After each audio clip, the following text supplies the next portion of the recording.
Banjir yang melanda Kabupaten Demak sejak Kamis 8 Februari 2024 membangkitkan memori beberapa orang akan keberadaan Selat Muria. Apa itu Selat Muria? Mengapa selat itu kini seolah hilang di telan bumi? Dan apakah memang Selat Muria dapat kembali lagi? Bersama saya Daniel Kalis, selamat datang di Prayuta Lakon, episode Banjir Demak dan Kenangan akan Selat Muria.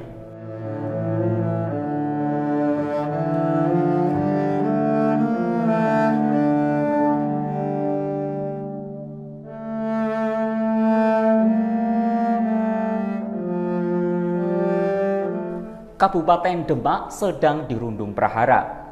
Salah satu kabupaten di sisi utara Jawa Tengah itu dilanda banjir besar sejak Kamis 8 Februari 2024. Banjir yang disebabkan jebolnya tanggul Sungai Nawang Wulan itu merendam 19 desa di Kecamatan Karanganyar dan Kecamatan Gajah di Demak.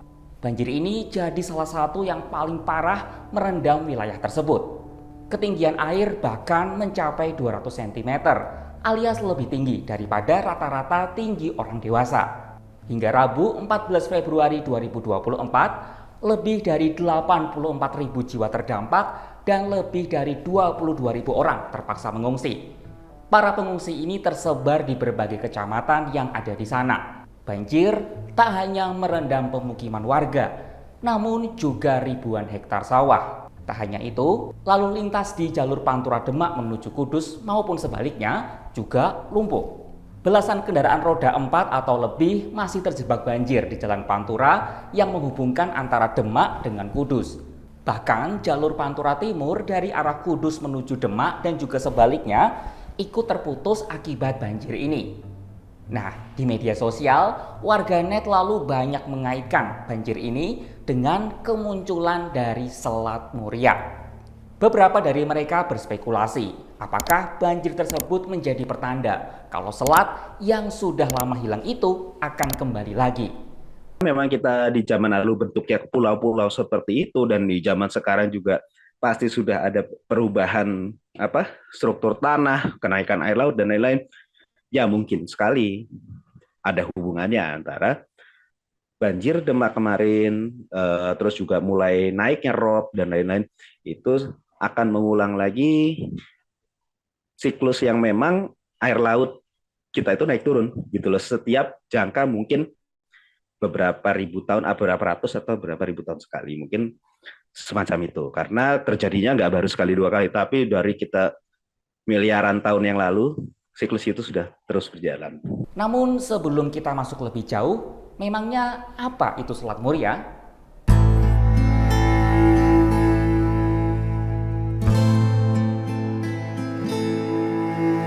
Dahulu kala terdapat sebuah perairan yang memisahkan daratan utara Jawa Tengah dengan Gunung Muria yang dulunya adalah sebuah pulau tersendiri. Perairan ini bernama Selat Muria. Pada zaman Kerajaan Demak, Selat Muria ini jadi salah satu kawasan perdagangan yang ramai dengan pengunjung. Bahkan saking ramainya, Selat Muria berhasil menjadikan kota Demak sebagai kota pelabuhan yang banyak didatangi oleh para pedagang dari berbagai penjuru dunia. Pada masa kejayaannya terdapat beberapa pelabuhan perdagangan di sekitar Selat Muria ini. Di sana dijual berbagai komoditas seperti kain tradisional dari Jepara, garam dan terasi dari Juwana, dan beras dari wilayah pedalaman di Pulau Jawa. Selain itu, Selat Muria juga menjadi lokasi untuk galangan-galangan kapal yang memproduksi kapal Jung Jawa, yang mana kapal ini berbahan dari kayu jati.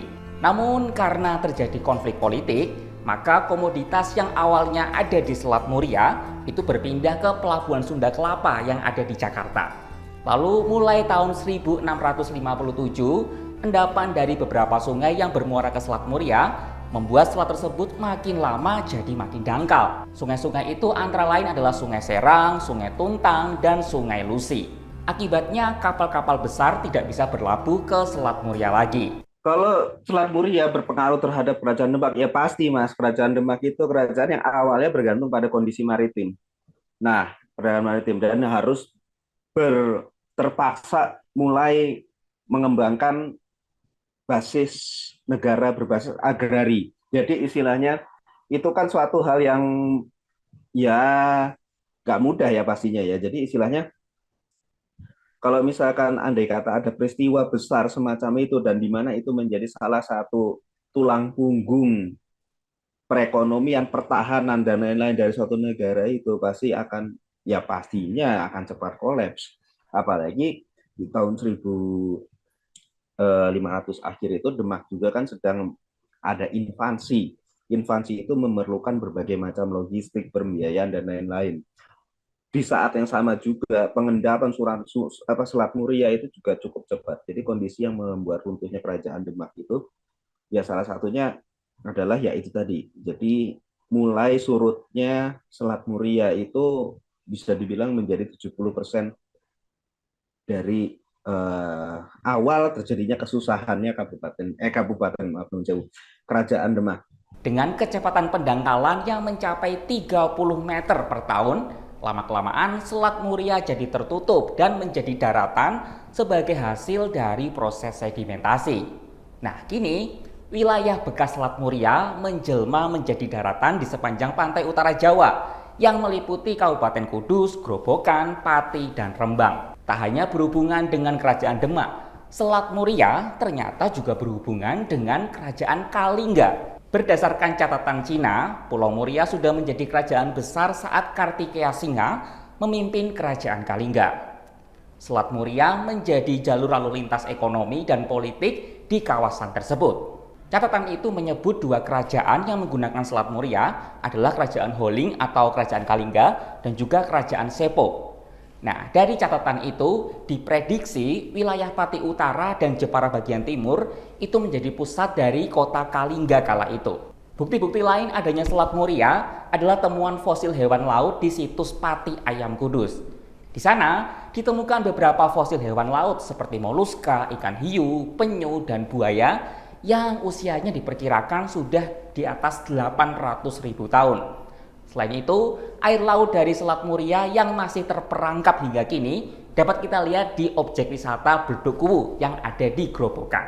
Sisa-sisa dari Selat Muria juga dapat sedulur pawita lakon lihat di Sungai Kalilondo yang membentang dari Juwono di sebelah timur hingga ke Ketanjung di sebelah barat.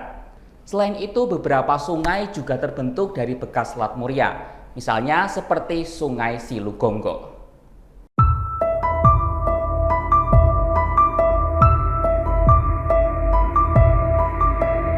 Keberadaan Selat Muria secara tak langsung juga menjadi penyebab banjir yang terjadi di Demak itu sukar untuk surut. Hal ini dijelaskan oleh dosen teknik geologi UGM Salahuddin Hussein pada Senin 12 Februari 2024. Sebelumnya sudah dijelaskan kalau beberapa wilayah di Pantura itu merupakan hasil sedimentasi dari Selat Muria. Artinya wilayah di sana berada di dataran rendah. Sementara itu, Kabupaten Demak adalah wilayah yang terbentuk di antara dua aliran sungai, yaitu Sungai Wulan dan Sungai Tuntang. Debit sedimentasi kedua sungai itu menutup Selat Muria purba secara cepat, sehingga menjadi dataran rendah seperti saat ini.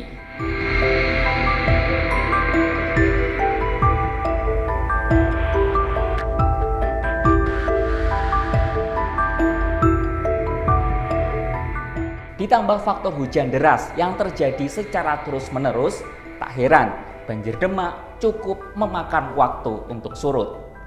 Menariknya, Selat Muria ternyata dapat kembali muncul.